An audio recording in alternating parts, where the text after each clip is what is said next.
The Watcher in the Window. The Hello Incident. True story. 2017, Montana, USA. It was a quiet Friday night in Billings, Montana. A woman named Alyssa, name changed for privacy, was home alone for the weekend. Her roommate was away visiting family, and she'd planned a peaceful night. Pizza, a movie, and bed. It started out normal. Until around 11:30 p.m., the first sound. She heard it, a soft, deliberate tap on her living room window. At first, she thought it was a branch brushing against the glass. The wind was light. It made sense. But then it happened again. Tap, tap, tap. This time slower, more deliberate.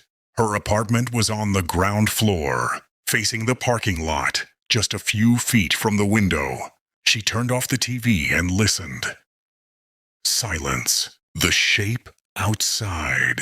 Feeling uneasy, she peeked through the blinds. There was nothing, just the dim glow of the parking lights. She sat back down. Maybe it was her imagination. A few minutes later, her motion sensor light outside flicked on. She froze. Through the sheer curtain, she saw the silhouette of a person. Tall, unmoving, standing inches from the glass. Her heart stopped. Then, the person leaned closer to the window and whispered, "Hello." The escape. She bolted for her bedroom, locked the door, and grabbed her phone. As she dialed 911, she heard the doorknob jiggle on her front door. Slow at first, then harder. The dispatcher told her to stay on the line.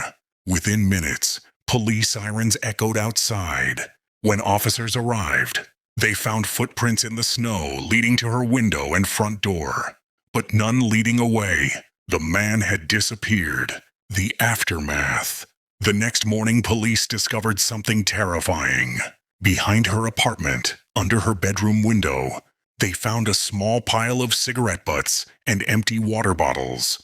Signs that someone had been watching her for days. They never caught him. To this day, Alyssa sleeps with her blinds closed, her lights on, and a camera by the window. The creepiest part. When police checked the outside of her window, they noticed smudge marks, oily streaks from where someone had pressed their face against the glass. And in the middle of the window pane, a faint greasy outline of a smile. True story. The Man in the Attic. Colorado, 2019. In 2019, a woman named Taylor, who lived alone in a small home in Colorado Springs, began to notice strange, almost imperceptible changes around her house. Things weren't where she left them. Small food items missing. Lights turned off she was sure she'd left on. Faint footsteps late at night. At first, she thought it was exhaustion or forgetfulness. Until one night, everything changed. The strange noises. It was a cold February night. Taylor was watching a movie in bed when she heard footsteps. Slow, deliberate ones, coming from above her, from the attic. She froze. She didn't have an attic entrance she used. It was just a small crawl space, accessible by a panel in the hallway ceiling. She turned off the TV and listened. The footsteps continued. Then, something dropped.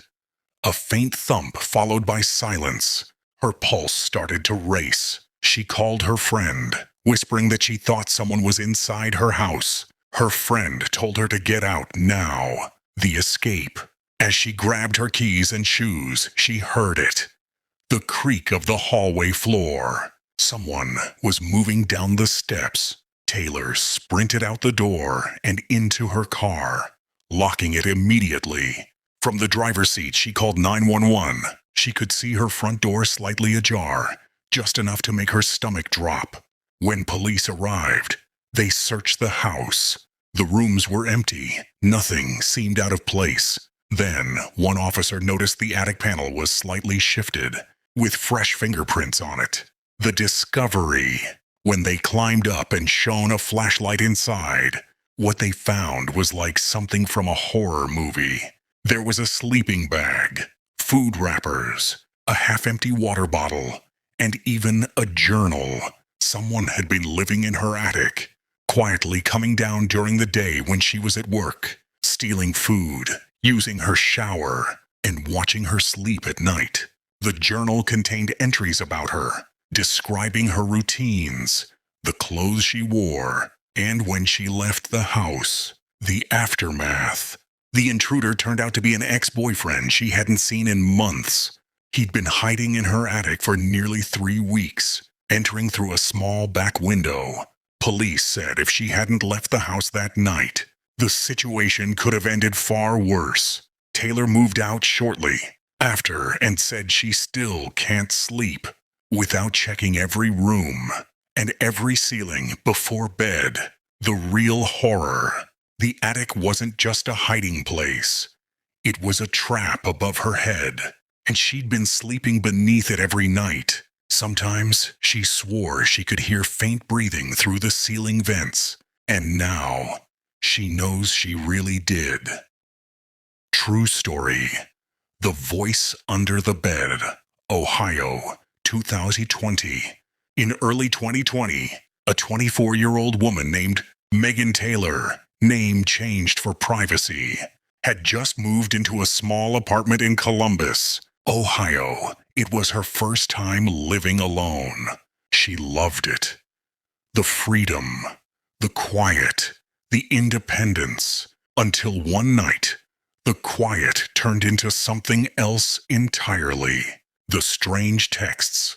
Around 11:45 p.m., Megan was lying in bed scrolling through her phone when she received a text from an unknown number that simply read, "Why did you lock the door?" She froze. She lived alone. No one else had her number, and no one else should even know whether her door was locked or not. Thinking it was a prank, she didn't respond. But then, a few minutes later, another message appeared. "I can see you're still awake." Her heart started pounding. She turned off her phone light, trying to calm herself. Maybe it was someone outside watching. The voice. She reached for the baseball bat she kept by her bed. As she stood up, she heard it. A whisper, faint but unmistakable, coming from under her bed. "Don't scream." The voice was male, close, too close. She backed away, ran out the door barefoot, and sprinted across the hallway to a neighbor's apartment, banging and screaming for help. The discovery. When police arrived minutes later, they searched the apartment. There, under the bed, wedged tightly between boxes and old suitcases, was a man curled up, clutching a knife and a phone. It turned out he was a maintenance worker for the building who had made a copy of her key weeks earlier. He'd been living in the crawl space beneath her apartment for days, entering her room at night while she slept and stealing small items. The texts had come from a burner phone he used to watch her reaction. The aftermath. Megan moved out that week and later said she still can't sleep in complete silence. The memory of that whisper under the bed always returns when the room gets too quiet. The police officer who found the man said afterward, she was seconds away from never waking up again. The lesson. Always listen to your instincts. If something feels off in your home, noises, missing objects, strange messages, don't brush it off. Sometimes the danger isn't outside your house. It's already inside.